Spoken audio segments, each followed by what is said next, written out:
Gaspard est au bord de l'eau. Gaspard, c'est une grenouille. C'est une belle journée aujourd'hui. Plus loin, il y a un petit renardeau tout rigolo.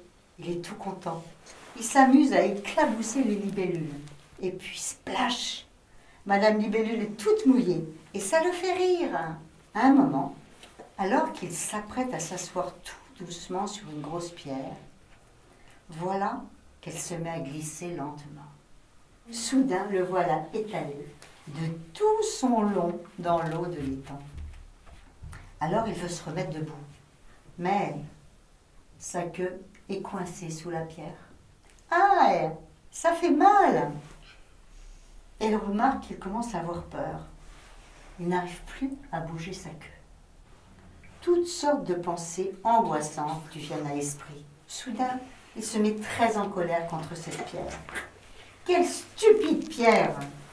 Il sent sa colère monter dans tout son corps comme du feu. C'est sa faute à elle si maintenant il est dans l'eau. C'est la faute de cet imbécile de pierre. Il serre ses poings et donne des coups violents à la pierre. En plus, voilà que je me fais mal à la main. Soudain, Gaspard arrive. Il a entendu du bruit et des cris. Eh bien, qu'y a-t-il, Renardeau? Tu es fâché? Oui, je suis très fâché. Quand je suis très fâché, je le sens ici. Et il montre sa poitrine.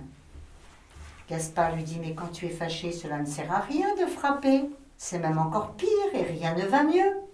Mais qu'est-ce que je dois faire alors? Tu ne veux tout de même pas que je sois gentil avec cette pierre, hein? Non, lui dit Gaspard, cela non plus n'est pas nécessaire. Mais tu peux être gentil envers ta colère. Si tu es gentil avec ta colère, tu verras. Ça va passer tout seul. Respire. Sens le bien que ta colère est en train de passer. Et le petit renard sent. Pendant ce temps, Gaspard fait le cri de la grenouille en danger. 2, 3, 5, puis 10 grenouilles arrivent aussitôt. Elles ont vite compris ce qui se passe. Se mettent tous et toutes sur le bord de la pierre et la refont basculer. La queue du renardeau est libérée. Alors, comment te sens-tu maintenant? Mieux, tu as raison. Ça aide de respirer. Ça aide à se calmer. Et puis surtout, à avoir des bons amis comme toi. Ça aide toujours. Et on va marcher tranquillement, tout doucement, chacun dans la direction qu'il veut. Tu marches tout doucement. Voilà, comme Inès. Tout doucement. Et tu sens bien ton pied. Tu sens bien comment ça marche. Sens bien. Tout le temps. Tout doucement. Tout doucement. Encore. Tout doucement. Tu sens ton talon. Tu sens tes pieds. Comment ça... Oui. Quand il marchait, j'ai senti que le verre du sol, il était lisse. Ce sol-là, il piquait un petit peu et grattait. Et ce sol-là, il grattait moins. J'ai senti que c'était d'abord les talons, après le trou du pied, après la chose qui est avant les orteils et après les orteils. Bon. Là, on va goûter quelque chose. Donc, on ne parle pas d'abord, on va faire au fur et à mesure que je vais demander, d'accord? Et tu attends pour qu'on l'observe ensemble. Je vois que c'est rose, que c'est collant. Oui. Est-ce qu'il y a du sucre dedans? Et au-dessus, c'est rouge un peu plus clair. Oui. Et derrière, c'est rouge bordeaux. Un peu. Oui, c'est plus foncé. Quand j'ai regardé le fumet avec la main, j'ai vu quand je l'ai levé, j'ai vu qu'il y avait du sucre qui restait. Sur ta main, d'accord. Quand on appuie, c'est tout mou. Oui. Ça devient mou. Et Et qu'est-ce que tu sens avec tes doigts? Tu sens quelque chose? ouais, du sucre, plein de petits points. Plein de petits points qui s'accrochent et qui restent. On dirait un peu une croûte. Oui. J'ai senti que c'était rugueux un peu quand on touchait et que quand on appuyait, ça venait blanc. Oui. C'est mou, quand on appuie, ça vient blanc. Oui. Et aussi, ça rebondit. Ça rebondit. Oui. Ça fait plein de petits points qui se collent ensemble. Ça fait un petit. Attends, oh non. Oui. Qu'est-ce que tu sens, Anatole? Du sucre et de la fraise. Oui. Et un soupçon de grenadine. Je trouve que ça sent bon, mais j'ai pas d'idée, ça sent quoi. D'accord. Et qu'est-ce que tu sens quand tu sens? Ça sent la fraise avec un petit peu de sucre, du colorant et un petit peu de grenadine. D'accord. Et toi, Inès? Est-ce que c'est comme quand on touche avec le doigt, avec les lèvres? Non. Non, Alors, c'est un peu plus rugueux. C'est pas du tout pareil. Parce qu'on sent le goût. Oui. C'est vrai. Et ça colle plus parce que C'est rugueux. c'est tout mou. Quand on met dans la bouche, on sent le goût et ça se détache, on avale après. Les piments vont s'ouvrir un peu. Et quand elle s'ouvre, les piments vont part et le sucre avec. Et ensuite, j'ai plein d'idées. On sent le goût. On sent le goût qui sort par le sucre et le jus. C'est un petit jus. Oui. Quand j'ai mâché, Oui. j'ai vu que ça fondait encore plus vite. Oui. Et à bout de moment, ça a fondu. Complètement.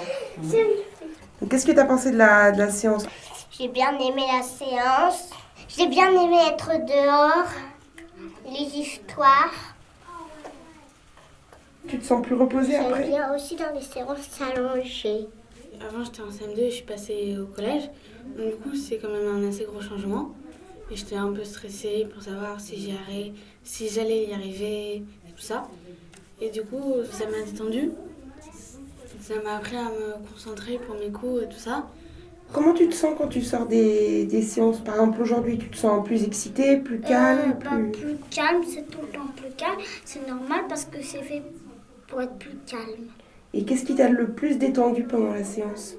Celui qui m'a plus détendu, parce que je suis gourmand, alors c'est manger des petits.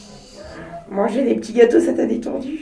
Oui, des petites fraises tagada. Et tu penses que si tu les avais mangés directement, sans les regarder, sans les toucher, ça aurait été pareil ou ça aurait pas été pareil? Ah non, ça aurait été pas pareil, j'aurais moins savouré.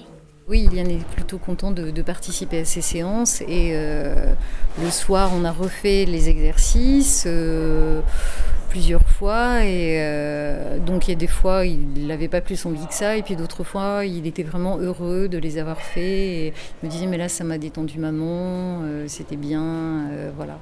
Donc je pense que c'est quelque chose à prolonger et à continuer d'utiliser pour que vraiment la petite graine puisse grandir. Il a très bien compris grâce à la grenouille ce qu'était la concentration et ce que ça voulait dire être agité et même il la cite souvent en exemple. Voilà, après faut continuer mais sans le brusquer. Ça modifie des choses parce que ça a attiré son attention sur certains problèmes, etc. Donc ça faisait partie d'une culture familiale, on veut dire, de pouvoir en parler, de pouvoir le nommer et de pouvoir aussi le ramener à la grenouille. La grenouille, ça devenait un mot magique où on savait de quoi on parlait. Je crois qu'il y avait aussi beaucoup d'investissement de sa part chez vous. Après l'investissement à la lecture du livre, à l'écoute de l'audio, du CD et tout, elle était moins évidente. C'est-à-dire qu'il fallait lui rappeler de le faire de temps en temps.